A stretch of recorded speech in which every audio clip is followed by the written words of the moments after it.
Hey, what's up guys? Welcome back to the channel, and I hope this is going to be a good one for you. But today we're talking about my running of the London Marathon. This is the medal, this is the shirt.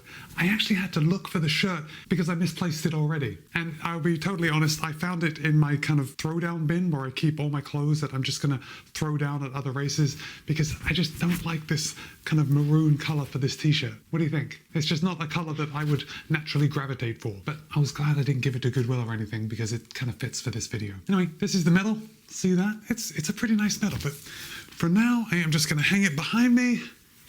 Okay, also on today's video, you know I did the London Marathon and then 6 days before I did the Boston Marathon. So I planned to just talk to you about the London Marathon, but when I've been looking at both sets of data on Strava, I think there are some interesting observations and I would love to get your input. Okay, so the London Marathon this year was the biggest marathon ever, and I haven't looked up the number of how many finishers there were at this year's London Marathon, but it was a lot. It was 55,000 or something like that. So a lot of people. And we'll talk more about the people and how they impacted my race in just a little bit. But first of all, the London Marathon in 2025 was a lovely day. I mean, blue skies, no clouds to stop the sun, and it was going to get quite warm. And by warm, I think it was up to about 21 degrees Celsius, which is about 71, 72 degrees Fahrenheit. So quite warm. Now, of course, some of you are going to say, well, Matt, you're probably a little more heat adapted than some of the people in the UK. And yes, I would agree with that. But generally speaking, I don't like warm temps, or I don't like running in warm temperatures. I definitely don't like running in full sunlight. That's why you'll often see me on Strava running before the sun comes up. Now, with the London Marathon, because I had run Boston 6 days before, when I signed up for the London Marathon, and look, I only just found out that I had an entry into London less than 2 months before the race. So by the time I found out, I knew I'd already paid for my trip to Boston. So I knew I was going to run Boston and then I was going to go run London. I was kind of tossing it up which one to actually race and which one to take it easy. And I decided to race Boston and just kind of have a fun time at London. I think I made the right choice there. Now, I'm not sure, but when I signed up for London, I am thinking that I must have put in that my finish time was going to be around 4 hours. That was my first mistake, and I didn't realize it was my first mistake until the gun went off. Actually, not even when the gun went off. It was probably 10 minutes into the race that I realized that I made an error by putting 4 hours. And the reason that that was a mistake is because the fastest pace group in my wave was 4 hours. So it's probably safe to say that, you know, most people in my wave, and I was in blue wave number 9, were about 4-hour marathoners, or a little slower, maybe between 4 and 5, which is totally fine if I was running at that pace. But it turns out that I was running just slightly quicker, and because I was running slightly quicker, I did have to battle a lot of crowds.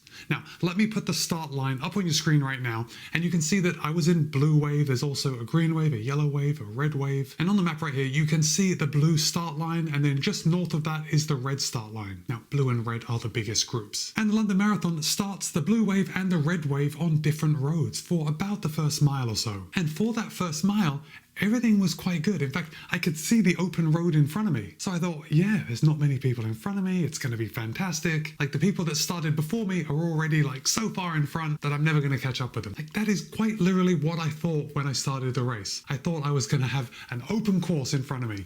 It didn't quite work out that way because when the red wave merged with the blue wave, all of a sudden there was a lot of people on the course. So the first mile was quite perfect. The crowds were minimal. I mean, there were a few people out, but it's quite a quiet area of London. But as soon as the two waves merged together, it was absolute mayhem. And that mayhem lasted for the rest of the race. So from about mile 1 to mile 26.2, it was utter chaos. So right here is where I'd like to know, if you have run the London Marathon, did you find the race crowded? Because I've read from a lot of runners that they also found the race very crowded. But I think I made it worse on myself by saying that I was going to run the London Marathon in 4 hours. Perhaps if I was running at a 4-hour pace, I wouldn't have been passing so many people. But because I started the race just a little bit quicker than that pace, from the second I started to the second I finished, I was just bobbing and weaving around people. And we're going to see some more of that footage in this video. But if you want to see the whole race vlog, of course, I'll place that link in the show notes below and you should go check it out. It's a pretty good video. So up on your screen right now is my Strava 2025 London Marathon. My official time was 3 hours, 38 minutes and 39 seconds. And if we look on the right side, we can see that my average pace for the entire run was 8 minutes and 14 seconds. That's not bad. That's definitely better than I thought I was going to do. And it was a fairly easy effort to run that pace for me. I mean, until it wasn't, but we'll get more into that in just a second. But before we get off this first page, I want you to see this historic relative effort. Now, this is the London Marathon, 6 days after the Boston Marathon. It says my historic relative effort is 491. 448. Let's just switch over and have a quick look at the Boston Marathon. My historic relative effort is 490. So London was a higher relative effort than Boston. But let me tell you right now, it wasn't. I had a very difficult time at Boston. It was a hard race for me. And London was a relatively easy race. But maybe it's with the cumulative fatigue that Strava is taking that data. So maybe it's not so surprising. But I can't make any determinations on the race by this relative historic effort, because to me, the inverse is true. According to Strava, it looks like at the start of the race, it was 62% humidity. Oh, but look at this. The feels like at the start was 65 degrees Fahrenheit. So what's that? 18 or about 18 degrees Celsius. So that's quite warm at the start of the race. Let's just scroll down a little bit. This is a pretty good graph because it shows that I maintained a fairly even pace. When you look at the entire 42.2 kilometers, it looks like that's a fairly straight line. Though of course, when we zoom in, you can see there is a lot of up and down. Around the 19-mile mark, or 18.6 according to this, it looks like I stopped. Now, what I am surprised to see is that this is the only time that my watch recorded that I stopped, because there were multiple times where the course kind of funneled us into somewhere, especially at water stops and down in the Isle of Dogs and on like various other areas around the course got very narrow, almost like a one-lane road. Of course, a one-lane road seems like it's wide enough until you try to squeeze thousands of people through it. Then a lot of times there was absolutely no way through. It was stopping and walking. And then when it opened up a little bit, I would be able to kind of dodge and weave around people in order to get a little further forward. But before we move on to my splits, something else I just want to show you, at least compared with Boston, and again, and this is worth repeating, but again, Boston I found very difficult to run. In Boston I ran 3 hours 19 minutes and 40 seconds. In London, 3:38:39. Boston kind of felt like a max effort to me on the day. I hope it's not. I hope it's just because I hadn't recovered well after Osaka, but it did seem like it on the day. London did not seem like a max effort. But look at this. If we come down here to my heart rate, the heart rate here at London, my average heart rate was 155. And we can see there's a fairly smooth line, right? Of course, there's some cardiac drift coming along, but the average heart rate in London is 155. If I come across to Boston again, my average heart rate at Boston was 157. It's only 2 beats a minute higher than London. You can see there is a lot more variation over the course of the race, with my heart rate getting quite high here as we're coming up to the top of Heartbreak Hill, and then at the finish when I tried to pick up the pace just a little bit. But then if we go back to London, it's a far more even effort. London was 100 times easier than Boston. And it actually made me think, now look, I know my time at London was quite a bit slower than that at Boston, but I had so much more fun at London. And when I finished the race, I immediately wanted to run more races like that. I wanted to run more marathons kind of within myself. So I think maybe if I do big city marathons, that is probably how I should handle it. Like, why am I going to kill myself when, you know, by the numbers, I'm kind of putting out almost the same effort, but I'm having a much better time? I don't know. What do you think? I know there are some races that we do want to go out and we want to test ourselves and we just want to thrash it, but I had such a good time at London and it was such an unusual feeling for me to have such a good time that I want to recreate that experience. But let's move on. Let's move on and talk about why I had such a good experience, because obviously the race is the race and London is famous for the crowds and the fairly flat course. And of course you've got the landmarks and it's a stunning race. But let's come over to the race analysis. And this is what I want you guys to look at. And this is a fairly even race run for me. And for those of you that are wondering, I did run a negative split on this course. It was an 11-second negative split. So yeah, fairly even over the course of the race. But let's just have a look at this first 5K and it says 25:32. Now look, when I took off from the start line, I knew I was going to be running this race a lot slower, but the same thing happened as it always does. At the start, I was excited. I'm surrounded by lots of other runners that are also excited, and I took off just a little fast, or I should say a little faster than I thought I was going to run the race. Remember, I had planned to run like 4 hours. So when I took off at about an 8:15, 8:16 minute per mile pace, I thought to myself, yeah, maybe it's a little hot. You know, you're probably more tired than you think right now. But as is my nature, I thought, well, who cares? I'm just going to keep going until I can't keep going. And that was actually how my race ended up being so even the entire way. Now, I didn't know it was this even when I was running. I thought I did drop quite a bit more time towards the end, but we'll just go through these 5K splits. So 25:32 for the first 5K, 25:46 for the second 5K, again 25:46 for the third, 25:30, picking up the pace right there. 25:41, 25:07, again, picking up the pace. Look at this, which is surprising. Although, honestly, now that I'm looking at it, it's not surprising because I was still feeling really good at this point, which,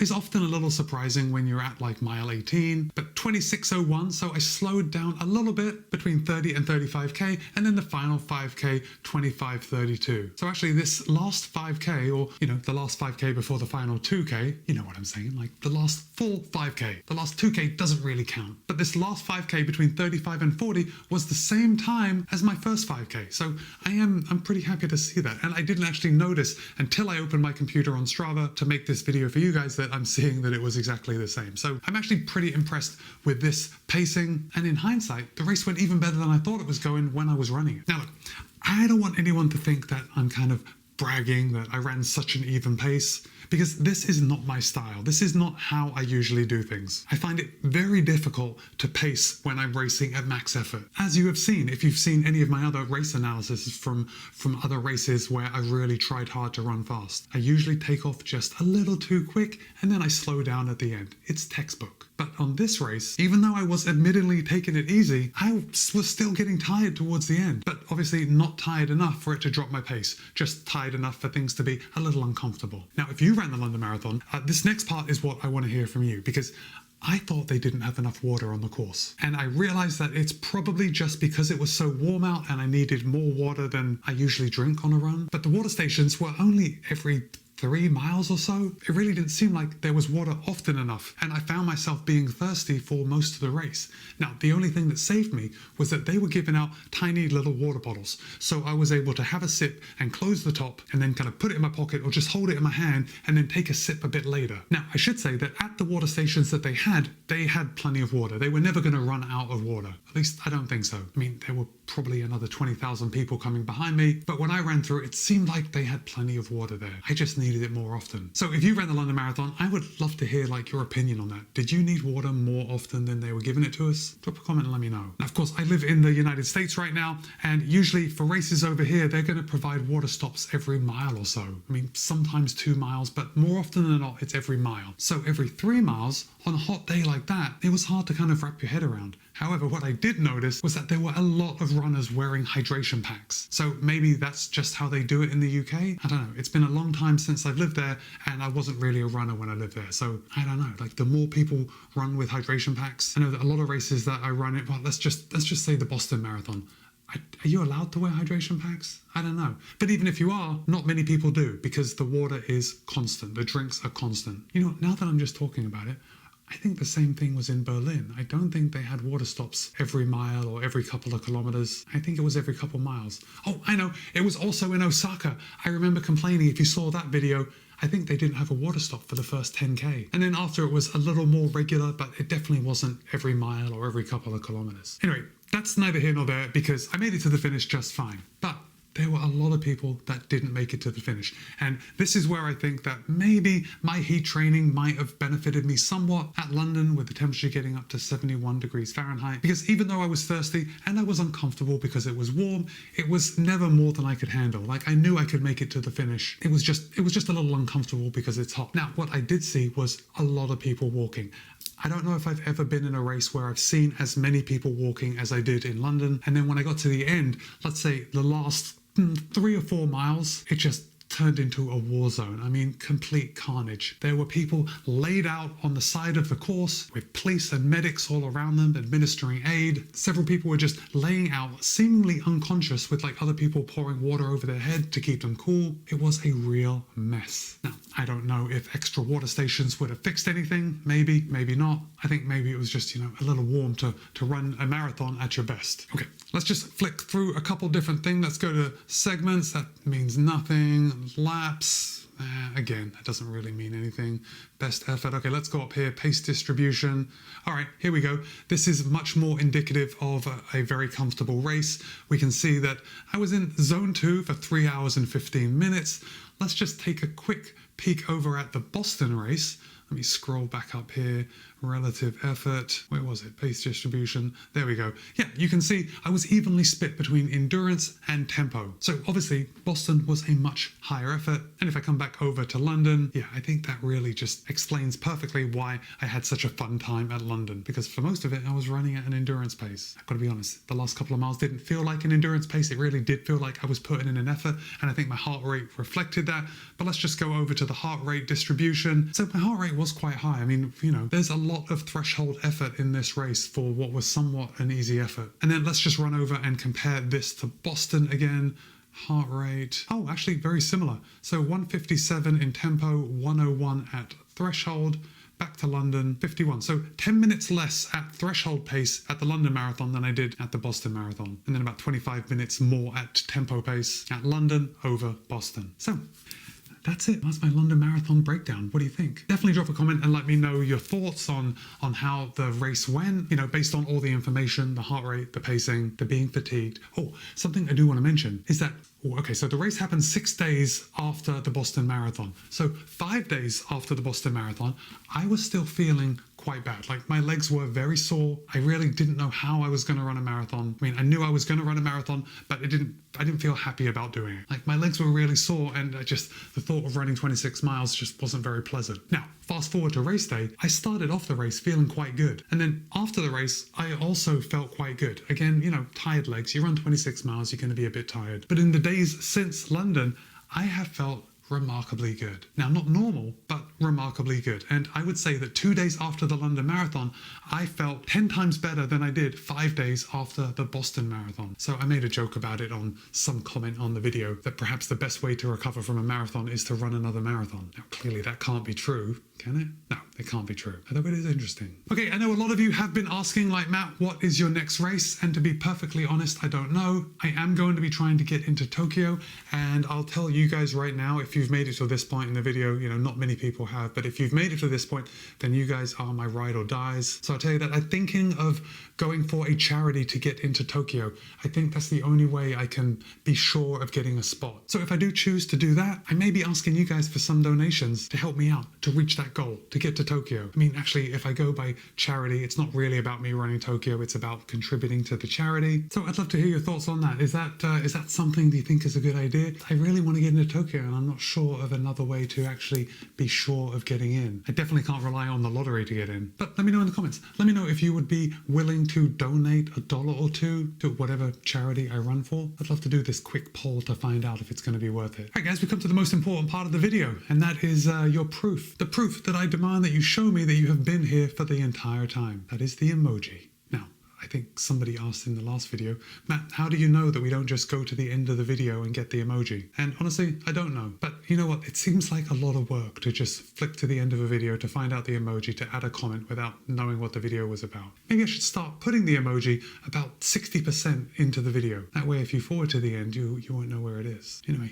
food for thought. So for now, it's Matt B. This has been my race recap of the 2025 London Marathon. It was a really fun day. Thank you for watching. Be kind, be happy, run well. See you in a couple of days.